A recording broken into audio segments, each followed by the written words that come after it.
কয়দিন আগে শুনলাম কাজ্জাব বিন ইবলিস। আমি এই কুত্তাটার নাম নিতে চাই না, কারণ এটা মুসলমান না। এই কাজ্জাব বিন ইবলিস সে যে একটা কথা বলেছে, এটা আমি মেনে নিতে পারি নাই। এই কথার পর তার প্রতি আমার এত ঘৃণা আসছে, আমি কাছে পেলে তারে, আমার জুতা তারে ক্ষমা করবে না। কাজ্জাব বিন ইবলিস তারে চিনছেন না আপনারা? একদিন নূর নবী সাল্লাল্লাহু আলাইহি সাল্লাম মাহমুদ ওযু করতেছেন, মাহমুদ ইবনে রবি সামনে যে দাঁড়ায় রাসূলুল্লাহ নূরের চেহারা দেখতেছে, খুশি হয়ে আল্লাহ রাসূল কুলি করছেন তার মুখে। খুশিতে বাকবাকুম করতে করতে মাহমুদ বাড়ি গেছে। রাবি বলেন 80 বছরের বেশি বয়স পেয়েছেন মাহমুদ ইবনুর রবি, তার সারা দেহে বার্ধক্য এসেছে, চেহারাটা বালকের মতোই ছিল। রাসূলুল্লাহ কুলি মুবারকের এই বরকত ছিল। মাওলানা সাহেব দিয়ে জাহান্নাম উদ্বোধন হবে। মাওলানা সাহেবকে দিয়ে কি হবে? জাহান্নাম উদ্বোধন হবে। বিপদে মাওলানা সাহেব আছে। বিপদে কে আছে? মাওলানা সাহেব আছে। তো মাওলানা সাহেবের হলো মুহাম্মদ সাল্লাল্লাহু আলাইহি ওয়াসাল্লামের কথা জাতির কাছে পৌঁছাতে হবে। কিসসা কাহিনী বলতে পাবে না, কে কি করলো এটা বলতে পাবে না। ওকে মুহাম্মদ সাল্লাল্লাহু আলাইহি ওয়াসাল্লামের কথা পৌঁছাতে হবে। ঠিক ঠিক ঠিক ঠিক এভাবে বলছেন আল্লাহর নবী। পৃথিবীর আলেম ওলামা শুনে রাখো, বাল্লিগু আন্নী ওয়ালা আয়া, আমার একটি কথা জানা থাকলে অন্যকে বলো। পৃথিবীর মানুষ, আমার একটি কথা জানা থাকলে অন্যকে বলো। বানি ইসরাইলের কাহিনী বলো, কোনো দোষ নেই। মান কাযাবা আলাইয়া মুতাআম্মিদান ফালিয়াতাওবা মাক্কাদাহু মিনান নার। কেউ যদি কোনো কথা আমার নামে বলে, সেই কথা যদি আমার না হয়, কেউ যদি কোনো কথা ধর্মের নামে বলে, সেটা যদি আমার না হয়, কেউ যদি কোনো কথা আমার নামে বলে, সেটা যদি আমার না হয়, তাহলে তার থাকার জায়গা জাহান্নাম। জুব্বা যত বড়ই হোক, পাগড়ি যত বড়ই হোক, বিচার মাঠে রেহাই হবে না। যার জন্য মুখ খুলতে পাবে না রাসূলের কথা ছাড়া। নিজেকে বাঁচাতে হবে, পরিবারকে বাঁচাতে হবে, এটা আমার জিম্মেদারি। মাওলানা সাহেবের জিম্মেদারি নিজেকে, পরিবারকে, সমাজকে। নিজেকে, পরিবারকে, সমাজকে। উনি কেমন দাওয়াত দিচ্ছেন সেটা বিচারের মাঠে ফলাফল হবে। সামর ইবনে জুনদুব রাদিয়াল্লাহু তাআলা আনহু বলেন, আল্লাহর নবী ফজরের সালাত আদায় করেই আমাদের দিকে মুখামুখি বসতেন, আমাদের জিজ্ঞাসা করতেন, তোমরা স্বপ্নে কিছু দেখেছো কি? আমরা কেউ কিছু দেখলে বলতাম, তখন তিনি স্বপ্নের তাবির করে দিতেন। বলতেন, তোমার স্বপ্নের তাবির এই, তোমার স্বপ্নের তাবির এই। তো একদিন তিনি আমাদেরকে জিজ্ঞাসা করলেন, সঙ্গী সাথী, গত রাত্রে স্বপ্নে কেউ কিছু দেখেছ? আমরা বললাম জি না। তখন তিনি বলছেন, শোনো শোনো, আমি দুইজন লোককে দেখেছি। তারা আমার কাছে আসলো, দুই হাত ধরলো, ধরে নিয়ে চলে যাচ্ছে বাইতুল মুকাদ্দাসের দিকে। যেতে যেতে দেখি একটা লোক বসে আছে আর একটা লোক দাঁড়িয়ে আছে। যে লোকটা দাঁড়িয়ে আছে তার হাতে একটা লোহার বাঁকা লাঠি রয়েছে, মুখের ডান দিক দিয়ে ঢুকে চিরে পিছন দিকে নিয়ে যাচ্ছে, আবার বের করে মুখের বাম দিকে লাগাচ্ছে। তো বাম দিক চিরতে না চিরতে দেখে ডান দিক ঠিক হয়ে গেছে, আবার বের করে ডান দিকে নিয়ে আসছে। আমি বললাম, মা যা, এ কি দৃশ্য? তো তারা দুজন বলছেন, চলতে থাকে চলতে থাকে। আমি কিছু না বলে চলতে থাকলাম। চলতে চলতে দেখছি যে একটা লোক চিত হয়ে শুয়ে আছে, আর একটা লোক পাশে দাঁড়িয়ে আছে, তার হাতে একটা বড় পাথর আছে। মারছে পাথর তার মাথার উপরে, মাথা একবারে ভেঙে চৌচির হয়ে যাচ্ছে, পাথরটা ছিটকে দূরে চলে যাচ্ছে। ও পাথরটা আনতে যাচ্ছে, আনতে না আনতে দেখে মাথা ঠিক হয়ে গেছে, আবার মারছে। তা বললাম, কি দৃশ্য, ব্যাপারটা কি, এ কোন শাস্তি? তো কি ব্যাপার? তারা দুজন বললেন, চলতে থাকেন। আমি কিছু না বলে চলতে থাকলাম। আস্তে আস্তে দেখি একটা গর্তের মতো, চুলহার মতো একটা গর্ত, উপরের দিক সংকীর্ণ, নিচের দিক প্রশস্ত।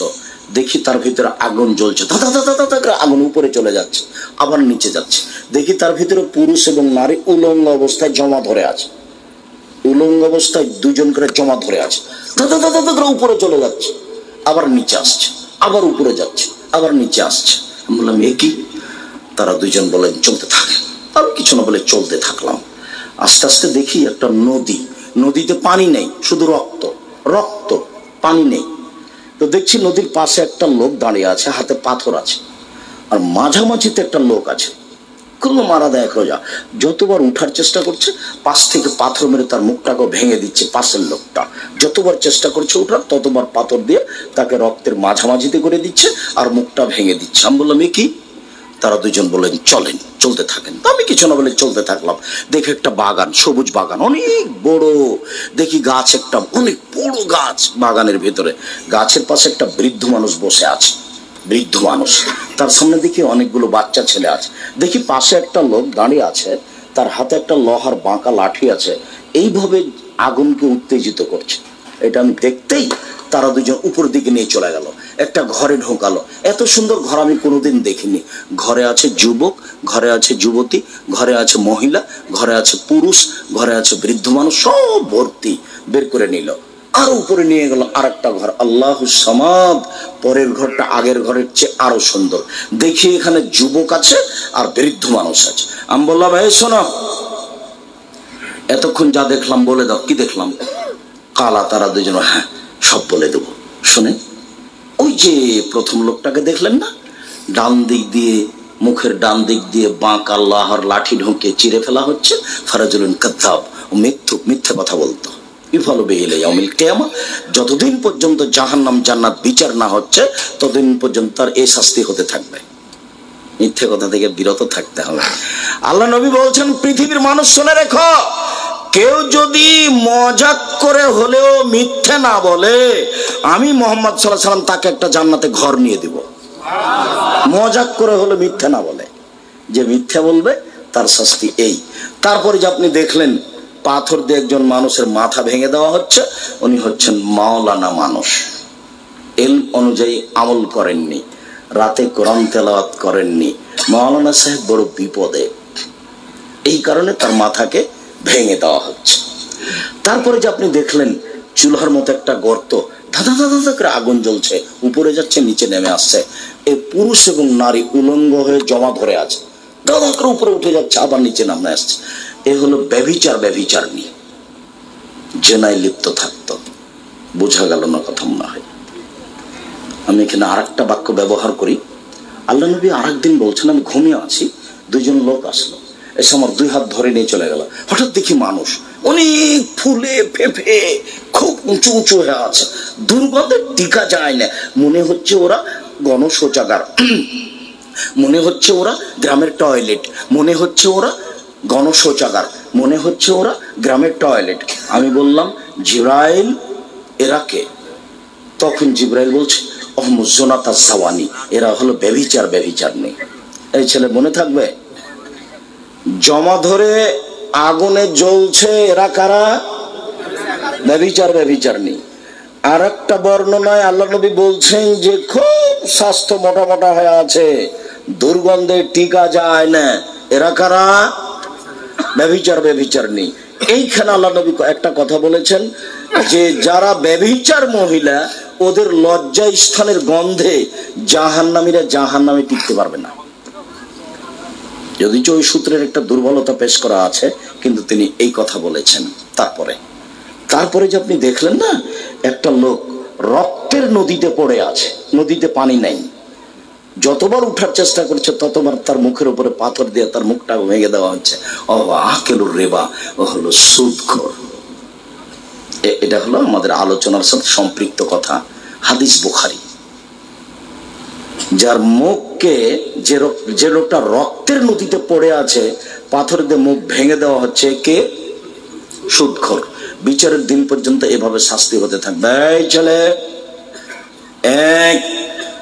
এক টাকা সুদ খেলে 36 বার জেনা করে যত পাপ হবে, 1 টাকা সুদ খেয়ে তার চেয়ে বেশি পাপ হবে। 2, সুদের পাপের 17টি ভাগ রয়েছে, ছোট ভাগ হলো মার সাথে জেনা করলে যেমন পাপ হয়। 3, কে যদি সুদ খায় তাহলে তাকে রক্তের নদীতে ফেলে দিয়ে এইভাবে শাস্তি দেওয়া হবে। মনে রাখতে হবে 24 ঘন্টার মধ্যে সুদের লেনদেন বন্ধ করতে হবে, কিস্তি বন্ধ করতে হবে, লোন নিয়ে বাড়ি গাড়ি করতে হবে না, বউকে খুশি করতে হবে না, ছেলে মেয়েকে খুশি করতে হবে না। আল্লাহ নবী দিন রাত বলতেন আউযু বিকা মিনাল মাসামি ওয়াল মাগরাম, আমি তোমার কাছে বাঁচতে চাই বড় পাপ হতে, তোমার কাছে বাঁচতে চায় ঋণ কর্য হতে, তোমার কাছে বাঁচতে চায় বড় পাপ হতে, তোমার কাছে বাঁচতে চায় ঋণ কর্য হতে। ঋণ কর্য ভিন্ন জিনিস। জানাজা রেডি, আল্লাহ রাসূল শুরু করবেন।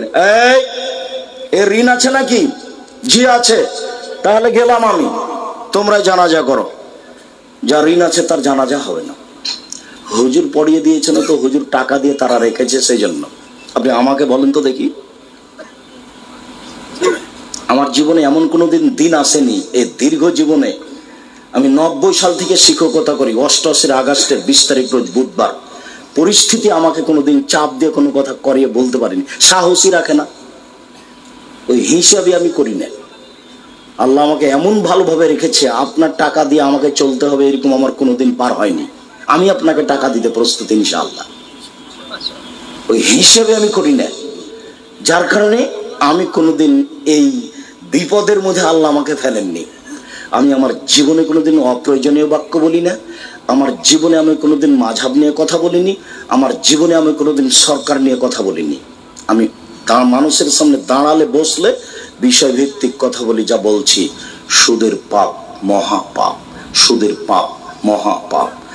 সুদ মানে হলো টাকাকে নিজস্ব গতিতে না রাখা। টাকার নিজস্ব গতি কি? বিনিময়ে ব্যবহার হবে। 1 কেজি বেগুন নিয়েছি, বিনিময় কি দিব? টাকা। যদি টাকা নিয়ে টাকা দিয়ে যদি টাকা নিই তাহলে ওর উপরে জুলুম করা হলো। যদি টাকা দিয়ে টাকা নিই তাহলে টাকাকে নিজ গতিতে ব্যবহার হতে দেওয়া হলো না, ওর উপরে জুলুম হলো।